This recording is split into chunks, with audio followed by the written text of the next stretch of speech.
Hace 5000 años apareció la civilización minoica en la isla de Creta. Siglos antes de que los griegos levantaran el Partenón, los artistas del pueblo minoico pintaban increíbles frescos y realizaban exquisitos grabados para inmortalizar sus logros. Fueron los primeros europeos en usar la escritura. Pero en el momento de máximo esplendor, desaparecieron de las páginas de la historia.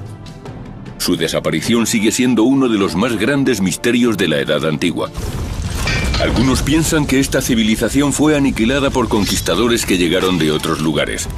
Otros que fue debido a una erupción cataclísmica. Ahora un equipo de científicos, cada uno de ellos valiéndose de sus conocimientos y habilidades específicas, han unido sus fuerzas para resolver el rompecabezas. Ahora están encontrando pruebas que indican que una catástrofe acabó con la primera civilización de Europa. Uno pasa mucho tiempo buscando algo, y cuando lo encuentra, desearía no haberlo encontrado. ¿Fue su terrible destino el que creó el mito de la Atlántida, la ciudad que se hundió bajo el agua? Veneraban el mar, pero se volvió contra ellos. La verdadera Atlántida.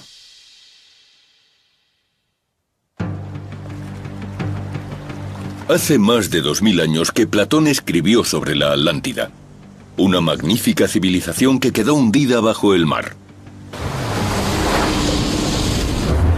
Pero nadie ha sido capaz de encontrar los orígenes de la historia de Platón. Ahora, nuevas pistas encontradas en la isla de Creta llevan a los arqueólogos a plantearse si la leyenda de la Atlántida se creó aquí. Quizá la destrucción de la Atlántida era el recuerdo que tenía el pueblo de la destrucción de la civilización minoica que había habitado en Creta 2000 años antes que Platón.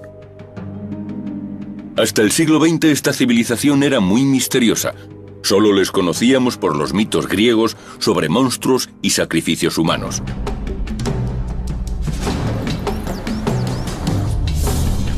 El arqueólogo Sandy McGillivray lleva 25 años estudiando al pueblo minoico de Creta.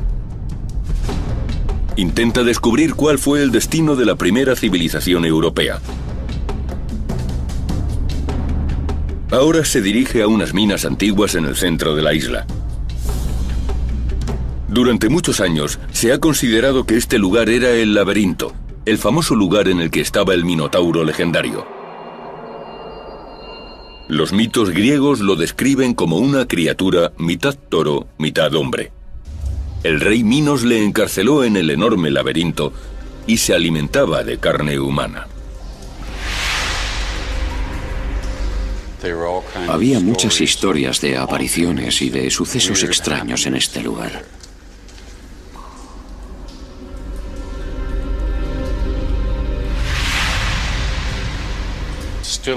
Sigue siendo un lugar asociado a la muerte y al mal.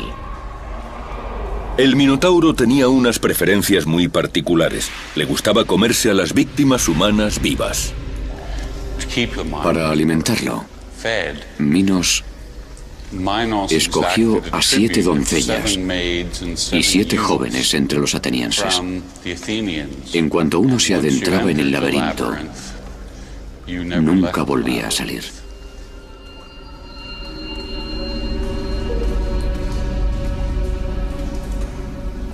El mito sugiere que esta civilización practicaba el sacrificio humano y que puede que incluso fueran caníbales.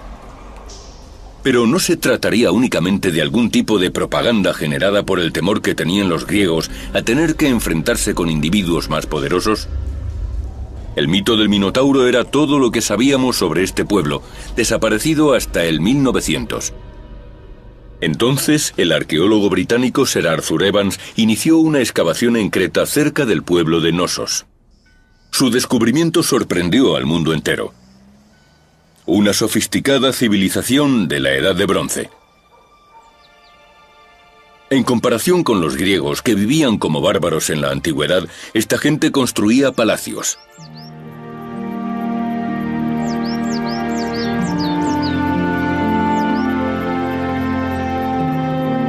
La prehistórica proyección de los planos de la capital del pueblo minoico era una obra maestra.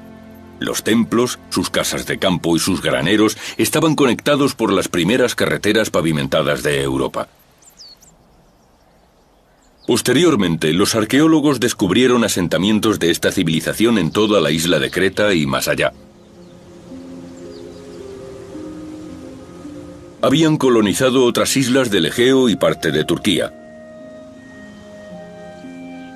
Su alfarería y otros de los objetos que transportaban los barcos se han encontrado desde España hasta Mesopotamia.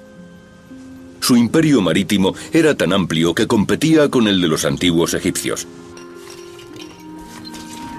También eran artesanos muy habilidosos, capaces de fabricar delicados tesoros. El artista que talló este sello tuvo que usar una lupa, un objeto que parece que se usó en Europa por primera vez. Esta moldura solo mide 2 centímetros de alto, pero muestra el retrato de un poblado minoico completo.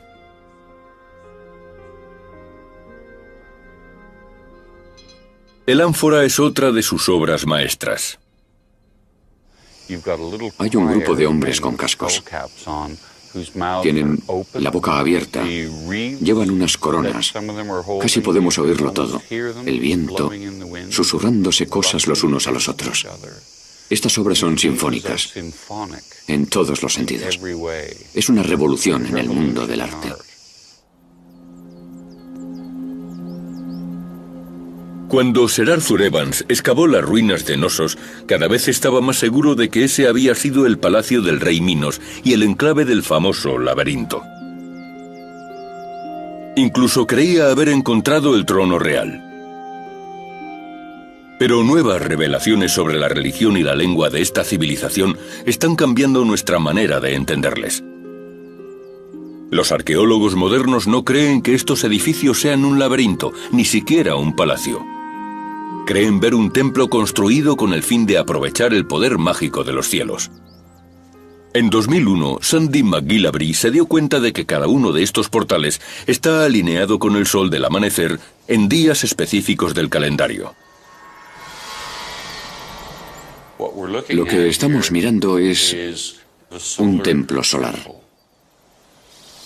Al igual que los egipcios, la civilización minoica veneraba los ciclos cambiantes del sol, la luna y las estrellas. Aquí tenemos, esencialmente, un teatro de los sentidos.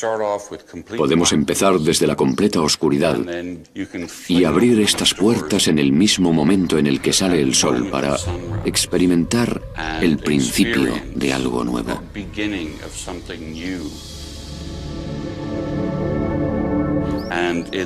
En invierno, el sol atraviesa en el solsticio de invierno e ilumina el trono. Pero el trono no servía para que se sentara un rey. McGillivray cree que aquí se sentaba una sacerdotisa que se dedicaba a alabar el renacimiento del sol, reforzando el vínculo de su pueblo con la naturaleza. Sea quien sea, que se sentaba en este trono, quedaba completamente iluminado por el sol, el día en el que el sol renacía.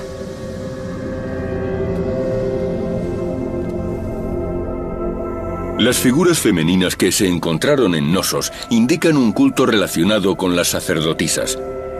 Esto reafirma la hipótesis de que se trataba de un templo.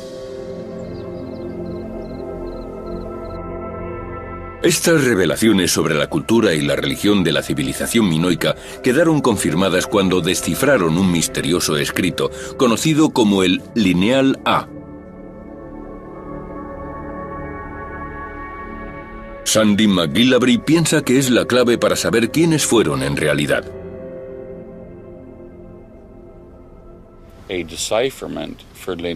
Descifrar el Lineal A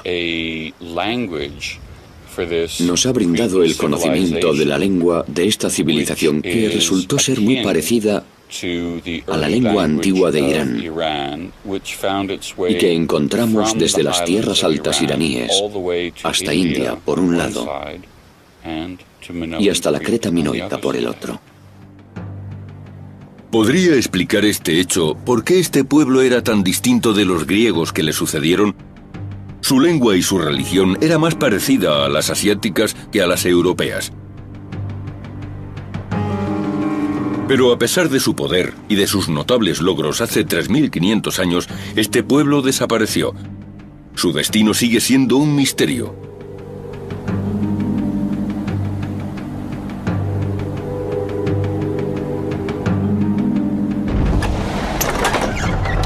¿Fueron aniquilados por los invasores griegos, como describe Homero en sus poemas épicos sobre la guerra de Troya? ¿O simplemente fue una catástrofe natural, como la que supuestamente acabó con la Atlántida? La isla de Santorini, situada a unos 100 kilómetros al norte de Knossos, puede contener la clave que ayude a resolver el misterio. Estos salvajes paisajes y sus colinas escarpadas acogen a muchos turistas que no suelen darse cuenta de que se trata de un explosivo volcán. Tampoco lo sabía la colonia de minoicos que vivía en Santorini hace 3.500 años. El pueblo de Akrotiri se descubrió en 1967. Yacía enterrado en las pendientes del cráter. En su época era tan rico y autosuficiente como los asentamientos de Creta. Floyd McCoy lleva 25 años estudiando el volcán de Santorini. Si nos fijamos en las pinturas de las paredes que se han descubierto en esta zona, vemos que retratan el paisaje que les rodea. Es un paisaje alegre, animales por todos lados, gente recolectando azafrán. Durante la época clásica, el azafrán no solo era un producto muy apreciado como especia, sino como medicamento. Hace más de 3.500 años, los minoicos que vivían en Santorini dejaron un claro testimonio de cómo lo recolectaban. Muestran una vida muy agradable, muy cómoda. Es una pena que desapareciera.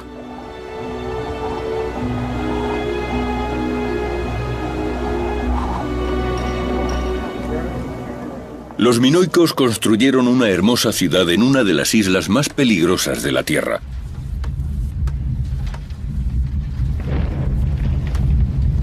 En el año 1600 a.C. aproximadamente, Akrotiri sufrió las consecuencias de un terrible terremoto. Pero esto solo era el principio. De repente, explotó. Thera entró en erupción. El enorme volcán despedía ceniza y trozos de roca a 40 kilómetros en la estratosfera. Encontramos pruebas de la fuerza del volcán en Santorini, en depósitos que tienen hasta 60 metros de profundidad en algunos lugares. Ahí, en ese acantilado, las 4 capas representan las 4 fases de la enorme y dramática erupción.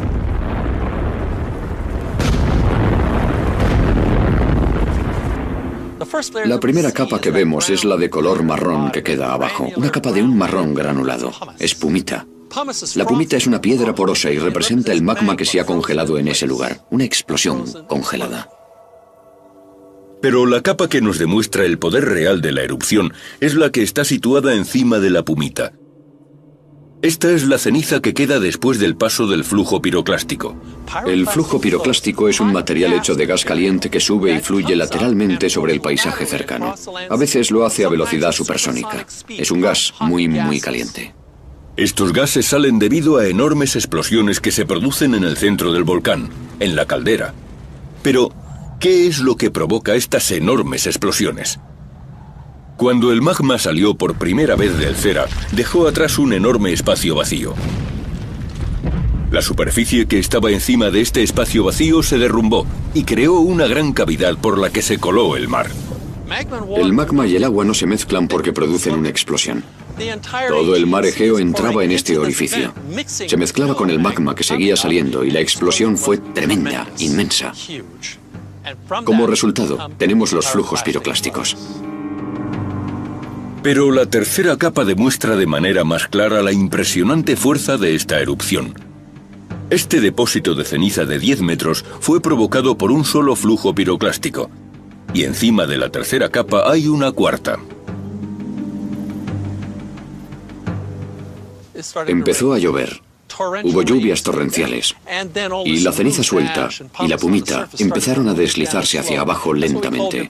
Es lo que llamamos flujos de restos. Y terminó. Pero la erupción del Cera fue lo suficientemente poderosa para acabar con el pueblo minoico de Creta. En los años 80, Floyd y sus ayudantes encontraron depósitos de ceniza en islas cercanas y en el fondo marino cerca de Creta. Calculamos la cantidad y el volumen de material. Es la manera de averiguar cuán explosiva fue la erupción. Y el resultado fue algo parecido al Krakatoa. ¡Wow!, dijimos. Cuando el Krakatoa, la isla volcánica situada entre Java y Sumatra, entró en erupción en 1883, la explosión se oyó hasta 3.000 kilómetros de distancia y la catástrofe se saldó con 36.000 muertos. Entonces empezaron a reunir más datos sobre la erupción del Cera, y no solo del Mediterráneo, sino de un lugar tan lejano como el Mar Negro. Un experto en simulaciones por ordenador y gran entusiasta de los volcanes, el Dr. Stuart Dunn, decidió delinear los resultados.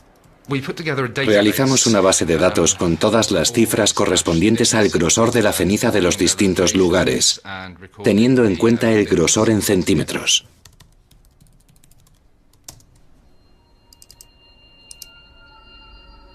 Cada uno de los triángulos numerados representa uno de los depósitos de ceniza del Cera. La situación y el grosor de estos residuos le permitió calcular los millones de toneladas de ceniza que quedaron repartidas por la región. Llegamos a la conclusión de que la erupción había sido mucho mayor de lo que creíamos en un principio. Estábamos todos equivocados. Había sido extremadamente explosivo. Fue unas 10 veces más explosivo que el Krakatoa. Estamos hablando de la erupción volcánica más grande de Europa en la historia de la humanidad. ¿Qué impacto tuvo este aterrador suceso para la civilización minoica? El volcán escupía enormes penachos de ceniza. Cuando aparecieron esas nubes tan espesas, el pueblo minoico debió de pensar que la naturaleza se había puesto en su contra. Imaginad toda esa ceniza acercándose a la isla. Algo que sabemos que sucedió. Oscureció el aire, oscureció el cielo azul seguramente durante varios días. Y es algo fatal para la gente que vive en la naturaleza. Tenemos pruebas de otras comunidades que sabemos que se estresaban, sufrían estrés traumático por culpa de la luz de ceniza. Hasta hace poco, muchos arqueólogos pensaban que la ceniza del Cera había llenado toda la isla. Pero los resultados obtenidos por Dan indican que la única parte de Creta que quedó completamente cubierta fue el lado este. El oeste quedó libre. El viento desplazó la mayor parte de las nubes alejándolas. Pero si no fue la ceniza lo que causó el declive de este pueblo, ¿qué lo hizo? El arqueólogo Sandy McGillivray hace 20 años que lucha para intentar dar una respuesta a semejante pregunta. Ha realizado excavaciones en un pueblo costero minoico, Palaikastro, en el este de Creta. La extensión de las ruinas que se encontraron en este lugar sugiere que este era el asentamiento minoico más grande después de Knossos y albergaba a 5.000 personas desde un lado de la montaña hasta el mar. Las calles pavimentadas estaban dispuestas de forma cuadriculada en lo que sería el primer plano urbanístico de Europa. En los talleres y tiendas de Palaikastro se encontraban todo tipo de productos, desde comida hasta las piezas de arte más delicadas que aún se encuentran en Creta. Esta estatua fue encontrada en el pueblo en 1987. Hoy, la colina cercana al mar en la que se alzaba este pueblo está siendo erosionada por el agua y revela varias capas de distintos materiales mezclados de forma caótica. Solía venir a esta playa y siempre veía depósitos de grava. Había ceniza del Tera, había cerámica, restos de edificios. Era un caos. Y llegaron muchos especialistas a este lugar que preguntaban, ¿podéis explicar cómo llegó esta grava aquí? Uno de ellos sugirió que quizás hubiera un río. Y yo pensé, ¿un río? ¿Para qué iban a construir su casa encima de un río, los minoicos? Como para mí no tenía sentido. Pensé que lo mejor sería traer a gente hasta aquí para que lo investigaran de manera adecuada. Sandy nunca había visto nada igual. Por eso llamó a Hendrik Bruins, un geólogo de la Universidad de Ben Gurion en Israel.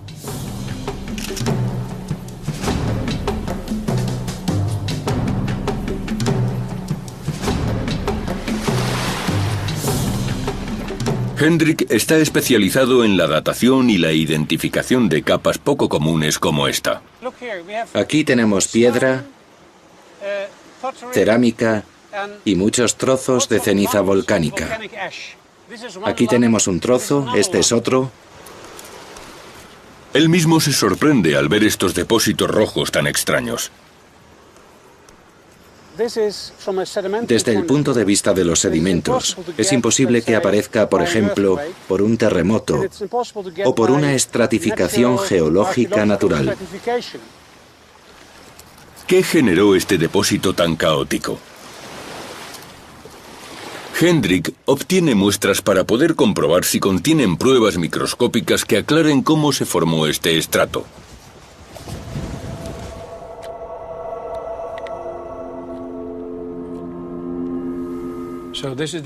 Este es el bloque solidificado del sedimento que extrajimos del promontorio, un material frágil que luego se solidificó. Aquí tenemos el corte, una sección más fina que hemos obtenido del bloque. Con la ayuda del microscopio realiza un descubrimiento sorprendente. Nos sorprendió encontrar foraminíferos en los depósitos. Los foraminíferos son los esqueletos de pequeños microorganismos que se encuentran únicamente bajo el mar. Esto indica que el depósito proviene del océano. Puede ser que una tormenta desplazara a los foraminíferos hacia la tierra. Pero encuentran a otra criatura marina en la muestra, alga coralina del fondo del mar. Estos provienen del fondo marino.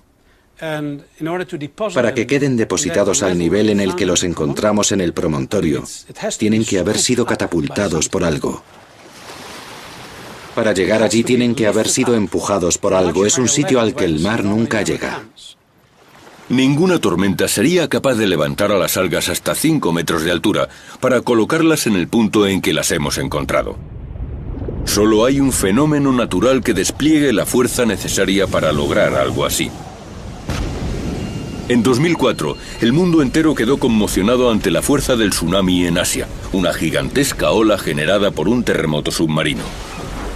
Murieron 230.000 personas y se destrozaron costas enteras. ¿Pudo haberle pasado lo mismo al pueblo minoico hace 3.500 años?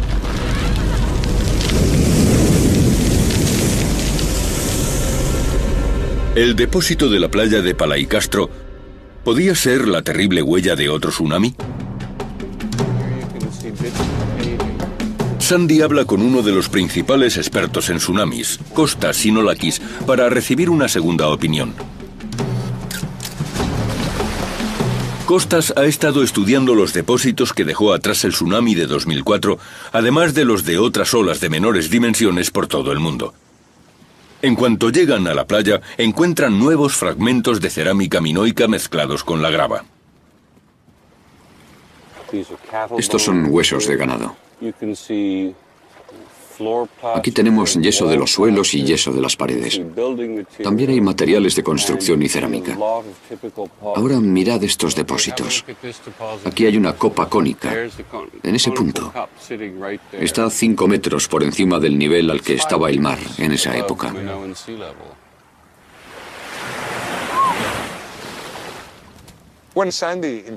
Cuando Sandy me propuso venir hasta aquí para echarle un vistazo a las muestras, me mostré muy escéptico.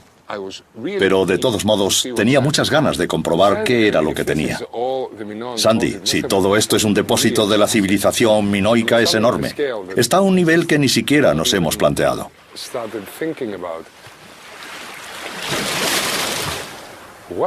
¿Qué pasó aquí? Ahora se dedican a explorar la zona excavada del pueblo de Palaicastro, situado a 300 metros de la playa.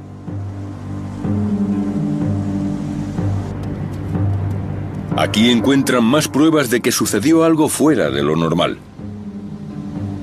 Los edificios muestran daños poco comunes. Hemos visto que faltaban paredes enteras. Encontramos... ¿Paredes enteras? Sí, como por ejemplo, el muro minoico más reciente que ves ahí desapareció.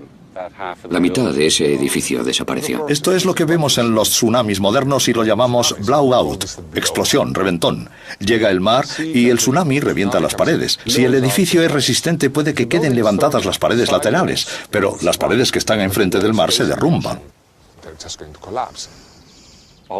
De repente, empezamos a entender la procedencia de todos esos depósitos, porque teníamos todos esos edificios derrumbados, porque faltaban las partes frontales. Otros habían quedado arrancados desde la base. ¿Qué tipo de ola podía cruzar 300 metros de tierra antes de demoler un pueblo?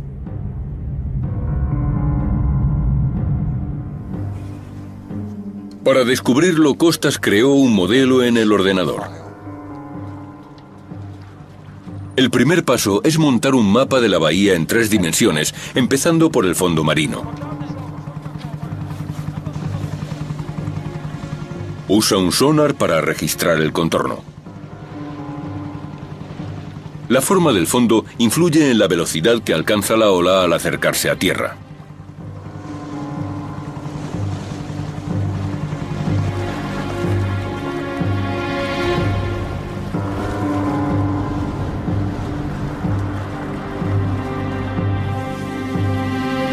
Costas también quiere encontrar más detalles que informen sobre el progreso de la ola en tierra.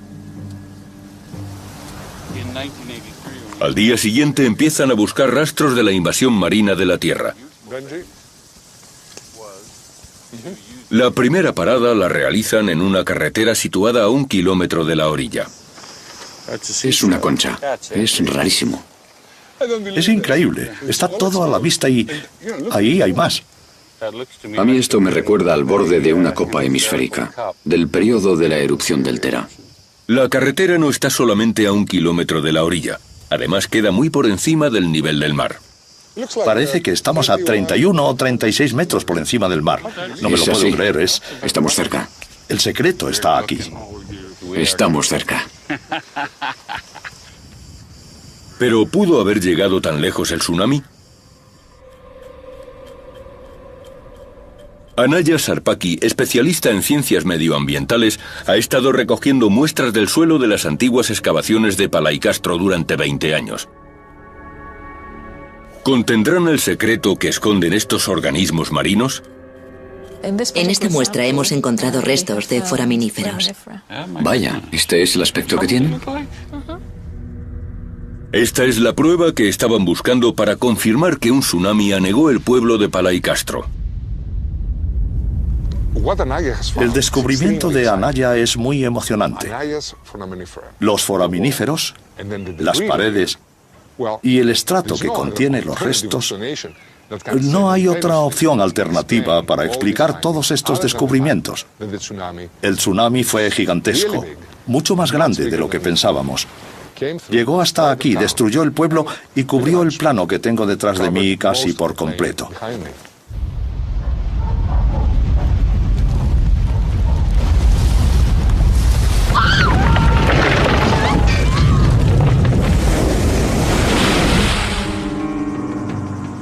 ¿Qué fue lo que generó la ola que destruyó Palaicastro?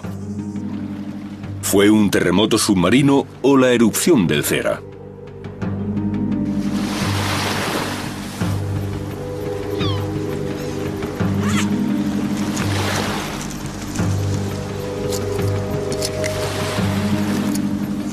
Hendrik Bluins espera que un fragmento de los huesos del ganado que han encontrado enterrado en el depósito del tsunami confirmará la relación entre la gran ola y el volcán. Lo que intentaré comprobar, si es posible, es si el hueso nos da una fecha con el carbono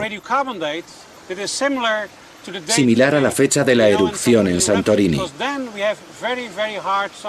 porque de ese modo obtendríamos una evidencia clara de que se trata del mismo momento. Si la fecha de la prueba del carbono que sacamos de los huesos coincidiera con la fecha del carbono obtenida de la erupción de Santorini, sería una prueba científica muy importante. Aquí tenemos una pieza. ¿Pudo la erupción más grande de la historia de la humanidad haber generado un tsunami capaz de destruir no solo un pueblo, sino una civilización entera? Aquí está. ¿Puede esconder este hueso la explicación al secreto de la Atlántida, la gran ciudad que desapareció bajo las olas? El equipo sigue recorriendo la isla en busca de más pistas sobre el tsunami. Recorren la costa norte, la zona azotada por el posible tsunami generado por el Cera. Pero siglos de erosión provocada por el mar y por el viento han borrado parte de las pistas que encontramos en el terreno. A 50 kilómetros al oeste, en la costa de Palaicastro, está Malia. Estas ruinas fueron el tercer palacio minoico más importante de la isla de Creta. Los pueblos costeros, como Malia, no tenían murallas protectoras. La defensa del pueblo minoico se basaba en controlar el mar, ya que eran la fuerza naval más poderosa de la antigüedad. Cerca de las ruinas, el equipo encuentra el mismo estrato formado por cerámica y restos de edificios que encontraron en Palaicastro. Pero en su interior esconde otra pista que confirma que una ola gigante enterró organismos marinos en el lugar. Mirad. Estupendo. Sí, fantástico, muy bien. Esto refuerza nuestra hipótesis de que se trata del depósito de un tsunami. Esto significa, por lo menos para mí, que añadimos mucha credibilidad a los depósitos que encontramos en Palaicastro, en el promontorio. Para nosotros es mucho más útil tener dos depósitos separados por 32 kilómetros de distancia o 48 kilómetros de distancia entre ellos que tener dos depósitos pegados el uno con el otro, porque así tenemos una mejor limitación geográfica que nos ayuda a identificar cuán grande era la ola y el peso del muro de agua que se abalanzó sobre Creta.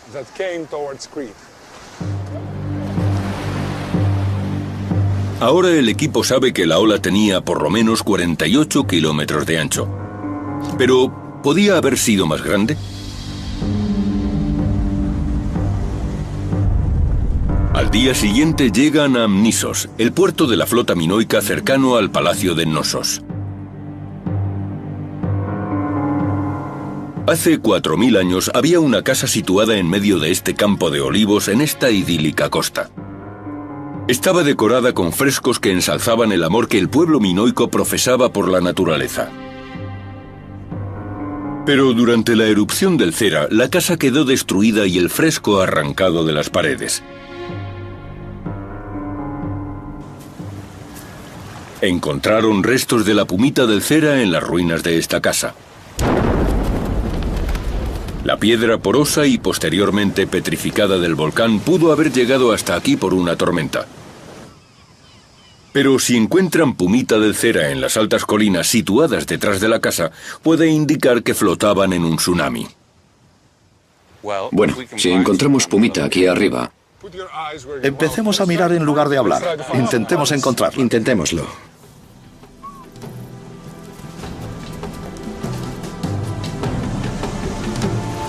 Están rastreando una zona de 20 metros por encima del nivel del mar.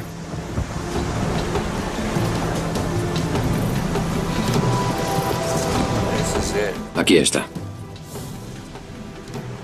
Esto es volcánico. Mirad si brilla. Pero tiene forma redondeada. Sí, es pumita, definitivamente, no hay duda. ¿Os dais cuenta de lo que significa si lo trasladamos a la altura del tsunami? Bueno, hay otra manera en la que estas diminutas piezas de pumita pudieran haber llegado hasta aquí. ¿Cómo pudo hacerlo si no? ¿No es un souvenir? Podría haber quedado destruida por una ola de unos 3 metros. Nadie sabe cuán resistente era la casa. Pero encontrar pumita en este lugar es increíble, es enorme.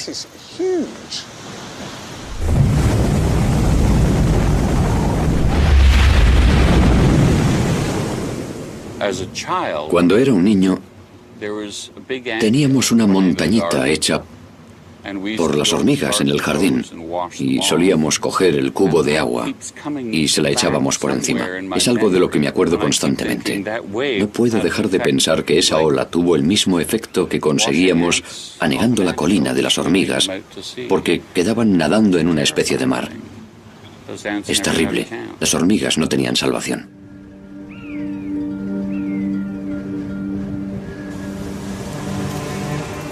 Con todas las pruebas acumuladas que sugieren que el tsunami tuvo las dimensiones de una isla, Hendrik quiere establecer la causa de esta inmensa ola asesina. Ha estado esperando a que llegara la fecha indicada por el carbono correspondiente al hueso de ganado que encontró en la playa. ¿Confirmará la teoría del equipo que el volcán generó el tsunami? Llegan los resultados. La fecha corresponde al 1600 a.C. Coincide exactamente con la fecha de la erupción del Cera. Los huesos corresponden a la misma fecha de la erupción de Santorini y prueban que el caótico depósito del tsunami también tiene la misma fecha, datada con carbono, que la erupción. Es genial. Ahora el equipo sabe qué generó esa enorme ola, pero qué tamaño tenía y qué daños pudo causar.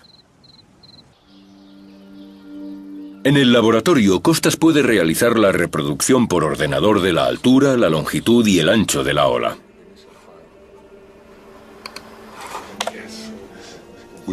Hemos creado al monstruo. Las líneas roja y verde nos muestran los puntos más poderosos del tsunami. Las dimensiones de la ola, para que podáis compararlo, son equivalentes a las de la ola del tsunami de Sri Lanka y Tailandia. Y ya sabéis cuánta gente murió en Tailandia y en Sri Lanka. En Tailandia medía unos 20 metros, tiene el mismo tamaño que aquí. 20 metros. Pero lo más espeluznante no son las dimensiones del tsunami, sino que hubo varios. Va en grupo. Al derrumbarse la caldera provocó que varias paredes de agua emergieran del Egeo, como una piedra que tiramos a un lago.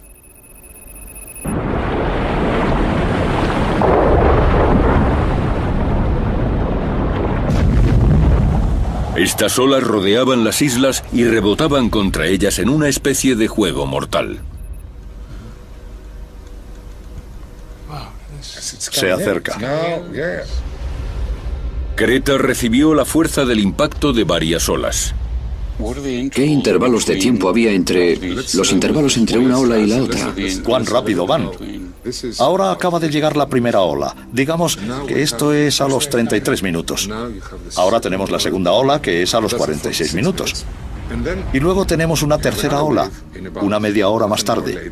Esta no es tan grande, pero debe de ser aterradora porque en ese momento todo... Quiero decir que la gente ya ha salido corriendo. Quizás algunas personas han regresado para ayudar a los heridos y para intentar encontrar a miembros de su familia. Entonces llega otra ola y termina con el trabajo. Es aterrador. Sí. Es terrible. Mi reacción al ver el modelo fue parecida a si hubiera visto una reproducción de los atentados del 11 de septiembre.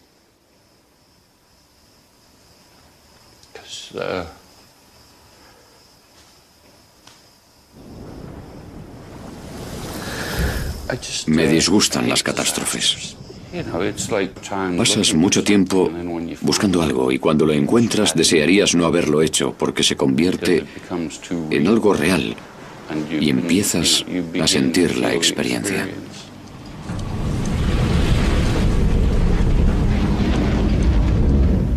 Son vidas. Es gente arrastrada por el mar, golpeada contra las paredes. Son barcos que llegan a la orilla de repente. Es en un instante, todo pasa en un segundo, en tu cabeza.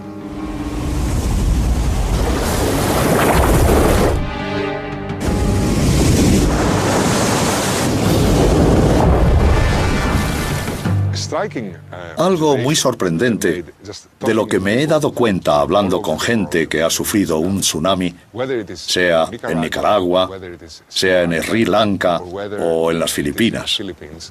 Todos hablan del estruendo. Llega el tsunami y algunos lo describen como el ruido de la lluvia. Otros dicen que se parece a un avión mientras aterriza.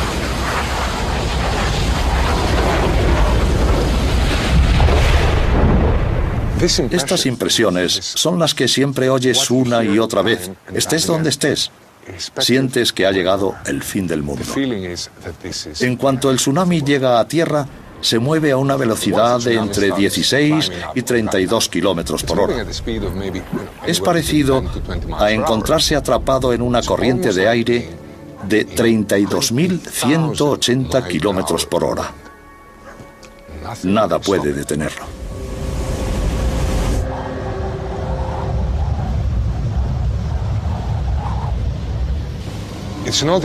Ni siquiera se trata de estar atemorizado. En el momento en el que ven el tsunami, la mayor parte de la gente se queda petrificada.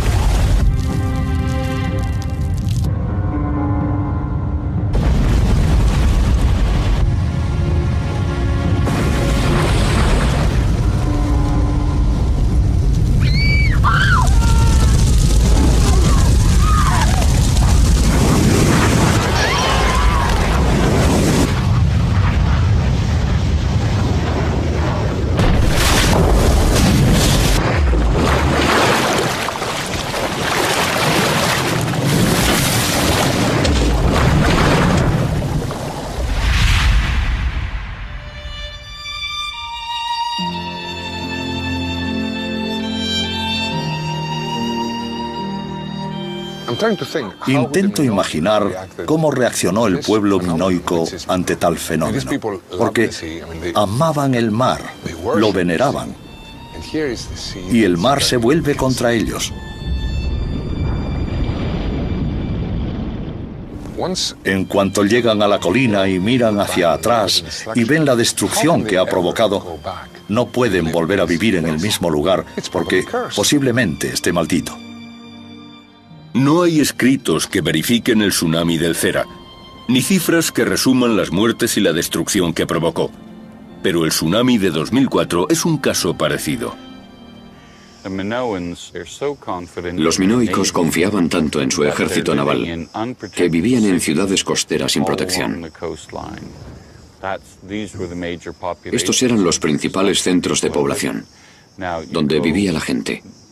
Ahora nos trasladamos a Banda H y veremos que la tasa de mortalidad fue del 80%.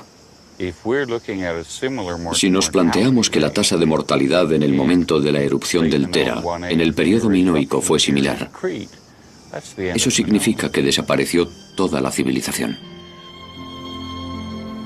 El tsunami tuvo la fuerza suficiente para derrotar a una civilización entera, pero hubo supervivientes.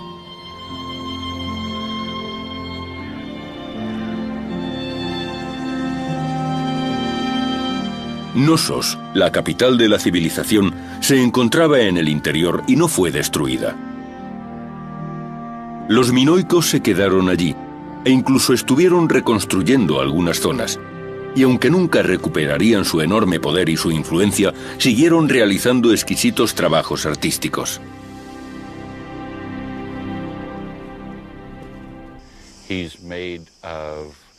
Está hecho de colmillos de marfil y de oro, y la cabeza es de serpentinita. Es una de las obras maestras de este periodo. Podemos llegar a apreciar las cutículas y las venas, que también están talladas. El escultor quería darle vida. Pero la estatua también tiene las cicatrices de una isla revuelta. Fue golpeada y quemada violentamente. Esta pieza fue encontrada repartida en trozos dentro y fuera del sepulcro que la albergaba. Era una pieza muy valiosa. Cualquier persona que la poseyera sería rica, pero no les importaba. Querían destruirla. Alguien la cogió y la sacó fuera. La cogió firmemente y la golpeó, seguramente contra este lado del muro. De esta manera cayó la cabeza y los brazos y el torso quedaron ante las escaleras del sepulcro. Luego tiró las piernas en la casa que se estaba incendiando. ¿Podemos considerarlo una prueba de la desintegración de la sociedad? ¿Se rebelarían los pobres contra los gobernantes, renegando de sus dioses por no haber logrado protegerles? Fueron a destruir la casa claramente. Y es un hecho presente en todas las civilizaciones, la egipcia, la romana. La destrucción de la cara esconde cierto simbolismo. Quieren acabar con todo lo que tenga que ver con lo que representa la estatua. Puede que el destino de esta estatua estuviera íntimamente ligado a la destrucción que sufrieron los minoicos en el 1450 a.C.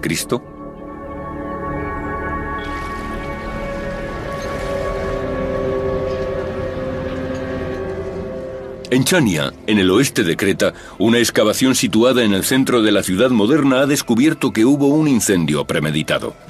Estas piedras se encuentran en semejantes condiciones debido a un fuego muy grande. Es un patrón que se repite en otras excavaciones de la isla. ¿Pudo tratarse de una revolución en el corazón de la sociedad minoica o puede ser la prueba de que hubo una conquista por parte de extranjeros? La arqueóloga María Blazaki cree tener la respuesta. Ha descubierto un cementerio muy poco corriente en Chania. Data del mismo periodo de la destrucción de la civilización minoica. Son tumbas de guerreros. Están enterrados individualmente, algo que se opone de manera radical a las costumbres minoicas.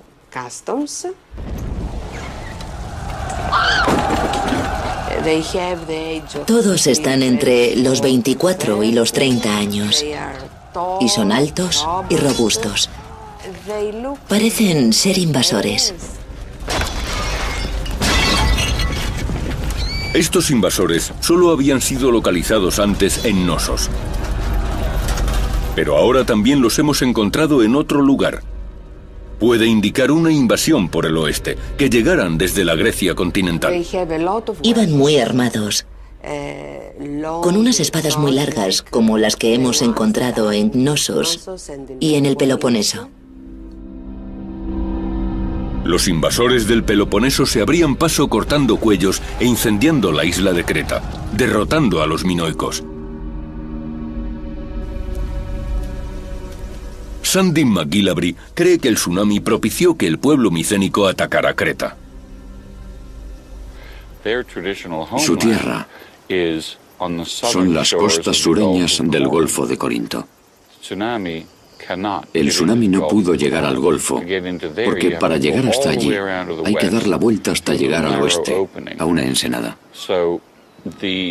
Seguramente los micénicos eran los únicos habitantes del este del Mediterráneo que disponían de ejército naval, y eso significaba que eran poderosos.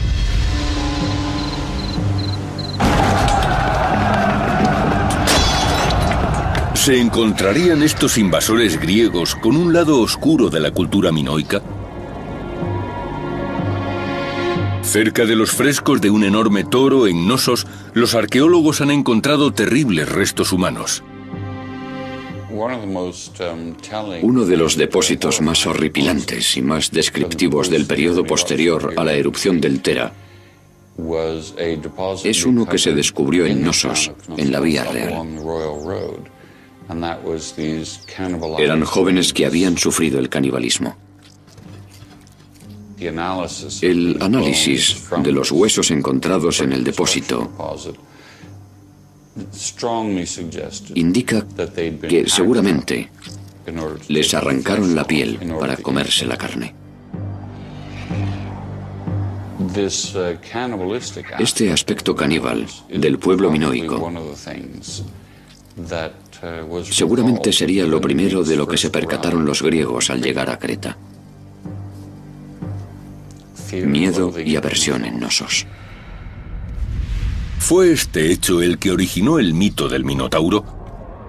¿Creían los griegos que las víctimas eran trasladadas hasta el laberinto para ser sacrificadas ante el dios toro de los minoicos?